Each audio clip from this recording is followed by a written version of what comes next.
한 사람만 나가라. 누가 져야 오늘이 끝난다. 그 말이 떨어지는 순간 신 사장은 바로 웃지 않았는데요. 조필립은 숨을 들이삼키고 이시호는 손끝부터 얼어붙는 느낌이 들었다고 하더라고요. 평범한 점심시간처럼 보이던 국밥집 공기가 그 한 문장에 눌려서 무겁게 가라앉았기 때문이었습니다. 누구 하나의 선택이 여기 있는 모두의 내일을 정할 수도 있겠구나 싶은 예감이 번져갔는데요. 그 예감이 이상하게도 진실에 더 가까웠습니다. 신 사장은 먼저 사람들의 얼굴을 훑어봤습니다. 젓갈 상인은 손등에 소금물이 말라붙은 채로 그릇만 매만지고 있었고요. 방송국에서 왔다고 주장하는 남자는 USB를 주머니에서 만지작거리며 시선을 피하고 있었는데요. 부동산 거래로 얽힌 사내 둘은 서로 책임을 떠넘길 타이밍만 노리고 있었습니다. 조필립은 속으로 법조문을 떠올렸는데요. 협박에 응하면 안 된다는 원칙, 공권력이 도착할 때까지 버텨야 한다는 매뉴얼, 모두 정답처럼 느껴졌습니다.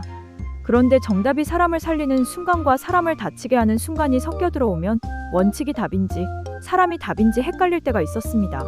첫 번째 심리적 고비가 그때 찾아왔는데요. 카운터 뒤에 서 있던 낯선 남자가 작은 리모컨을 흔들면서 말했습니다. 이거 눌러도 아무 일 안 날 수도 있어요. 근데요, 그걸 아는데 실패하면 좀 시끄러워질 수 있죠. 그 말이 진실인지 허풍인지 판단할 근거가 없었습니다. 조필립은 전자기기 관련 규정을 떠올리다가 스스로 고개를 저었는데요. 규정이 이 리모컨의 회로를 열어보지는 못한다는 사실을 그제서야 인정했다는 겁니다. 대신 조필립은 눈앞의 사람들을 보기로 했는데요. 두려움이 커지는 얼굴, 책임을 피하려 호흡이 빨라지는 어깨, 억울함에 혀끝이 말라붙은 입술 같은 것들 말입니다. 이시온이 낮게 속삭였습니다. 사장님, 저 먼저 움직여도 되겠습니까? 누가 하나 밖에 나가서 경찰을 데려와야 하거든요. 신 사장은 고개를 젓더니 대답을 아주 조용하게 붙였습니다. 서두르면 판이 좁아져요. 오늘은요, 우리가 먼저 크게 숨 쉬는 게 순서였더라고요. 이시온은 숨을 들이켰고 조필립은 그 말을 곱씹었습니다. 판을 넓힌다는 말이 도대체 무슨 뜻인지요? 신 사장은 계속 말을 이어갔는데요. 선택은요, 한 번만 하는 게 아니더라고요. 같은 선택도 타이밍을 바꾸면 다른 결과가 나오더라고요. 두 번째 고비는 젓갈 상인의 떨림에서 시작됐습니다. 나 좀 내보내주면 안 되겠습니까? 오늘 담가야 할 통이 있어서요. 그 말은 너무 평범해서 그래서 더 절박해 보였는데요. 방송국 남자가 즉시 가로막았습니다. 아저씨가 나가면 증거가 묻히거든요. 오늘의 진실은 여기서 확인해야 해요. 부동산 사내 둘은 비웃었는데요. 진실이 제일 비싼 말인 거 아시죠? 그러면서도 둘의 눈동자에 스치는 건 두려움뿐이었습니다. 신 사장은 젓갈 상인의 손을 잠깐 붙잡고 말했는데요. 나가실 수 있어요. 대신요, 나간 뒤에는 다시 들어오지 마세요. 살아서 빚을 갚는 게 순서였더라고요. 젓갈 상인은 그 말에 눈동자가 촉촉해지더니 한 걸음 물러섰습니다. 누군가의 허락이 아니라 누군가의 책임을 함께 짊어진 약속처럼 들렸기 때문이었습니다. 세 번째 고비가 올라왔습니다. 리모컨을 흔들던 낯선 남자가 테이블을 톡톡 두드리며 조건을 못 박았는데요. 딱 한 사람만. 그리고 남을 사람은 한 명은 꼭 있어야 해요. 그 말은 판을 쪼개려는 시도였는데요. 조필립은 직감적으로 알았습니다. 집단을 갈라치면 판단이 흐려지는 순간이 따라온다는 걸요. 조필립은 말문을 열었습니다. 당신 요구는 법적으로 받을 이유가 없는데요. 사람들을 위협하는 걸로는 아무것도 못 얻습니다. 낯선 남자는 어깨를 으쓱했습니다. 법이 여기까지 들어오려면 시간이 필요하거든요. 그 시간 동안은요, 여러분이 스스로 법이 되는 거죠. 말은 비열했지만 모욕일수록 귀에 더 깊이 박히는 법이었습니다. 그때 이시온이 손을 들었습니다. 그럼 제가 남겠습니다. 대신 한 분은 무조건 나가야 합니다. 문 밖에서 경찰과 합류해야 하거든요. 신 사장이 곧장 고개를 저었습니다. 아니요. 그 역할은 제가 하겠습니다. 그리고요, 오늘은 남을 사람도 대신 들어올 사람도 따로 없습니다. 나갈 한 사람만 정하고 나머지는 시간을 벌어요. 낯선 남자가 미소를 비틀었습니다. 사장님, 결국 판을 가져가시려는 거죠? 신 사장은 미소를 잠깐 띄웠는데요. 판은 애초에 누구 것도 아니었거든요. 다만요, 사람이 먼저였습니다. 네 번째 고비는 배신의 그림자였는데요. 부동산 사내 중 한 명이 테이블 밑에서 메시지를 쓱 보냈고 진동이 나무판을 타고 울렸습니다. 조필립은 그 미세한 흔들림을 놓치지 않았는데요. 손목을 붙잡고 물었습니다. 지금 누구에게 알렸죠? 사내는 발뺌했지만 화면에 찍힌 문장은 너무 간단했습니다. 리모컨 가짜임. 그 한 줄에 공기가 꺾였고 모두의 시선이 리모컨으로 모였는데요. 낯선 남자는 능청스럽게 웃었습니다. 가짜일 수도 있고요. 진짜일 수도 있어요. 중요한 건요, 여러분 공포가 지금은 진짜라는 거죠. 이상하게도 그 말에 사람들이 조금 가라앉았습니다. 불확실히 클 때는 오히려 계산이 시작되곤 하거든요. 그 순간 신 사장의 흐름을 붙잡았습니다. 지금 필요한 건 살아서 나갈 진실 한 조각이었거든요. 방송국 남자분, USB를 주세요. 밖으로 나가는 사람은 그걸 들고 나가야 합니다. 방송국 남자는 손을 더듬다가 결국 USB를 건넸는데요. 눈빛에 체념과 희망이 섞여 있었습니다. 젓갈 상인은 두 손을 모으고 나가라는 듯 고개를 끄덕였고요. 이시호는 신 사장의 표정을 읽었습니다. 신 사장이 오늘은 몸으로 시간을 벌겠다는 표정이었거든요. 그 표정은 이시온을 긴장하게 했는데요. 사장님, 그런 식으로 남으시면 제가 말을 끝내지 못했습니다. 신 사장이 손짓으로 멈추게 했기 때문이었습니다. 사람은요, 한 번쯤은 앞에서 버텨야 할 날이 오더라고요. 그게 오늘이네요. 5번째 고비는 조필립의 내면에서 터졌습니다. 조필립은 자신이 판사라는 사실이 갑옷인 줄 알았는데요. 오늘은 그 갑옷이 오히려 손발을 묶는 쇠사슬처럼 느껴졌습니다. 거리를 두고 판단해야 공정하다고 배웠는데요. 거리를 두는 순간 누군가 쓰러질 수도 있다는 생각이 가슴을 쳤습니다. 결국 조필립이 결심했는데요. 저도 남겠습니다. 저를 담보로 하죠. 여기서 법을 살리려면요, 사람이 먼저 버텨야 하니까요. 이 말에 이시온도 눈을 들었고 낯선 남자는 흥미롭게 웃었습니다. 신 사장은 잠시 눈을 감았다가 단호하게 고개를 저었습니다. 아닙니다. 둘 다 나가요. 오늘은 제가 남겠습니다. 그 목소리는 크지 않았는데요. 이상하게도 모두를 납득시키는 힘이 있었고 그래서 더 불안하게 만드는 힘도 있었습니다. 6번째 고비는 시간이었습니다. 벽시계 초침 소리가 너무 크게 들리더라고요. 12시까지 몇 칸 남지 않았는데요. 낯선 남자가 리모컨을 손가락 사이에서 굴리며 말했습니다. 정하려면 지금이거든요. 신 사장이 고개를 끄덕였습니다. 정했죠. 젓갈 상인 아저씨가 나가시고요. 방송국 남자분이 함께 나갑니다. USB는 남자분이 들고요. 나가자마자 바로 신고하세요. 돌아오지 마세요. 젓갈 상인의 입술이 떨렸는데요. 신 사장이 마지막으로 붙였습니다. 살아야 담그죠. 살아야 갚죠. 그 말이 묘하게 단단한 방패처럼 느껴졌다고들 하더라고요. 문이 열리는 소리와 함께 두 사람이 나갔습니다. 그 순간 낯선 남자가 리모컨을 허공으로 던졌는데요. 모두가 숨을 멈췄고 리모컨은 바닥에 떨어져 딱딱 소리를 냈습니다. 아무 일도 일어나지 않았습니다.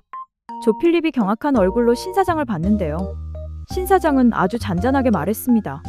보셨죠? 위협은요, 우리가 믿을 때만 힘을 갖더라고요. 다만요, 그 믿음이 사람을 죽일 수도 있어서 문제였죠. 낯선 남자가 박수를 한번 쳤습니다. 사장님, 오늘은 사장님 판정승이네요. 그런데요, 다음엔 말로도 법으로도 안 풀릴 사안이 찾아올 거예요. 그 말은 저주처럼 들렸지만 경고처럼도 들렸습니다. 신 사장은 고개만 끄덕였는데요. 그럼 그때는요, 그때의 방법이 또 있을 거예요. 잠깐의 정적 뒤 부동산 사내가 불쑥 말했습니다. 그 USB, 우리한테도 기회가 있습니까? 조필립이 응수했는데요. 기회는 진실을 향해 움직일 때만 생깁니다. 오늘 여기서 배웠거든요. 사내는 입을 다물었고 낯선 남자는 어깨를 으쓱하며 문 쪽으로 향했습니다. 나가기 직전 그는 한마디를 던졌습니다. 신 사장님, 누가 져야 산다는 말 생각보다 오래 가더라고요. 그리고 사라졌습니다. 남은 세 사람 신 사장, 조필립, 이시온이 동시에 길게 숨을 내쉬었습니다. 이시온이 떨리는 손을 주머니에 넣고 말했는데요. 사장님, 오늘은 제가 진짜 겁이 났습니다. 남으시겠다고 하실 때요. 신 사장이 웃으며 대답했습니다. 겁나는 날에 겁난다고 말하는 게 용기였더라고요. 그래서요, 오늘은 우리가 조금 용감했습니다. 조필립은 그 말을 들으면서 머릿속에 다른 문장이 울렸습니다. 법은 사람을 위해 있는 거였구나. 사람을 살리고 나서 그 다음에 법을 살리면 되겠구나. 평생을 원칙으로 버텨온 조필립에게 그 깨달음은 작은 지진 같았는데요. 균열이 났지만 그 균열 사이로 빛이 들어오는 느낌이 들었습니다. 국밥집 밖으로 나오니 바람이 차갑게 불어왔습니다. 골목 끝에서 사이렌 소리가 가까워졌는데요. 젓갈 상인과 방송국 남자는 저 멀리 경찰과 함께 서 있는 게 보였습니다. 이시온이 안도 섞인 웃음을 지었고 조필립은 고개를 끄덕였습니다. 신 사장이 두 사람을 번갈아 보더니 조용히 말했습니다. 오늘은요, 우리가 이겼습니다. 그런데요, 전쟁은 이제 시작이더라고요. 그 말은 결의처럼 들렸고 동시에 예고처럼 느껴졌습니다. 그날 저녁 세 사람은 치킨집에 모였습니다. 이시온이 닭을 손질하면서 넋두리처럼 말했는데요. 사장님, 근데 그 리모컨 진짜였을까요? 신 사장은 고개를 갸웃했습니다. 절반은 진짜였고요. 절반은 허상이었을 거예요. 협상에서 제일 위험한 건요. 상대의 무기보다 우리 편의 오해였거든요. 조필립이 그 말을 받아 적듯이 마음속에 새겼습니다. 사람의 오해가 판을 망친다는 사실, 그래서 사실 확인을 서두르면 오히려 함정에 빠진다는 사실, 오늘 몸으로 배운 셈이었거든요. 그때 휴대전화가 울렸습니다. 발신자는 알 수 없는 번호였는데요. 신 사장이 짧게 봤더니 표정이 굳었습니다. 네, 말씀하시죠.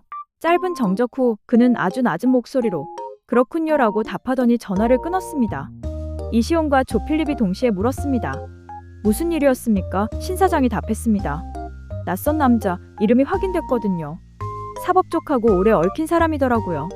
판결이 늦어져야 돈 버는 사람들이 있었습니다. 그 말은 권력과 금전의 그림자를 동시에 불러오는 신호처럼 들렸습니다. 조필립의 표정이 단단해졌고 이시온의 눈빛이 흔들림을 잃었습니다.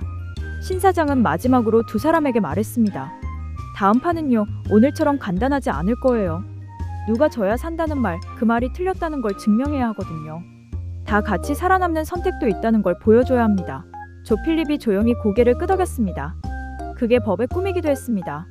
모두가 살아서 책임을 나누는 것, 그게 제가 믿고 싶은 원칙이거든요. 이시온이 씩 웃었습니다. 그럼요, 오늘은 우리가 무서움에 젖은 척하면서 이겼습니다. 다음엔 무서움을 이겨서 다 같이 이길 차례였거든요. 그날 밤, 세 사람은 각자의 방식으로 마음을 다독였는데요. 신 사장은 사건 노트를 정리했고 조필립은 조용히 조항을 다시 읽으면서 사람의 얼굴을 떠올렸습니다. 이시온은 주방에 칼을 하나씩 닦아 제자리에 꽂았는데요. 칼날에 비친 자신의 눈빛이 생각보다 또렷해서 스스로 놀랐다고 하더라고요. 내일이 오면 또 다른 선택이 서 있을 거라는 걸 모두 알고 있었습니다. 다만 이번에는요, 목숨을 담보로만 움직이지 않겠다는 마음이 뚜렷했습니다. 먼저 살리고 그 다음에 따지자. 세 사람의 마음속에 같은 문장이 같은 속도로 자라나고 있었거든요. 그리고 문득 낮에 들었던 말이 다시 떠올랐습니다. 누가 져야 산다. 신 사장은 아주 조용히 혼잣말을 붙였습니다. 아니요, 오늘 보니까요. 누가 져야 산다는 말은 오래 못 가더라고요. 대신요, 누가 먼저 손을 내밀지, 누가 먼저 책임을 나눌지 그 문제가 오래 가더라고요. 그 말은 결심이었고 다음 회의 시작이기도 했습니다. 선택은 오늘로 끝난 게 아니었거든요. 다만 오늘의 선택이 내일의 선택을 조금 덜 잔인하게 만들 거라는 믿음이 생겼습니다. 그 믿음이야말로 이 싸움에서 유일하게 지고 싶지 않은 것이었고요. 밤 공기가 식어가는데 알림 한 통이 도착했습니다. 내일 협상 의뢰. 장소 폐창고. 조건 사장 직접. 이시온이 화면을 보고 잠깐 씁쓸하게 웃었습니다. 사장님, 쉬운 날은 없나 봅니다. 신 사장이 휴대전화를 주머니에 넣으며 대답했습니다. 쉬운 날이 없는 대신요, 함께 걷는 날은 늘 있었거든요. 조필립이 마지막으로 덧붙였습니다. 그럼 내일도 같이 가보겠습니다. 오늘 배운 대로요. 먼저 살리고 그 다음에 따지는 순서로요. 그렇게 세 사람은 각자의 밤을 향해 흩어졌는데요. 이상하게도 발걸음이 가벼웠다고 하더라고요. 목숨을 건 선택이 꼭 죽음을 전제로 하지는 않는다는 사실을 드디어 몸으로 이해했기 때문이었습니다. 이제부터의 싸움은 누가 져야 사는지가 아니라 어떻게 다 같이 살아서 책임을 나눌 수 있는지를 증명하는 싸움이었거든요. 그리고 그 싸움이라면 신 사장도 조필립도 이시온도 기꺼이 맨 앞에서 버틸 준비가 되어 있었습니다.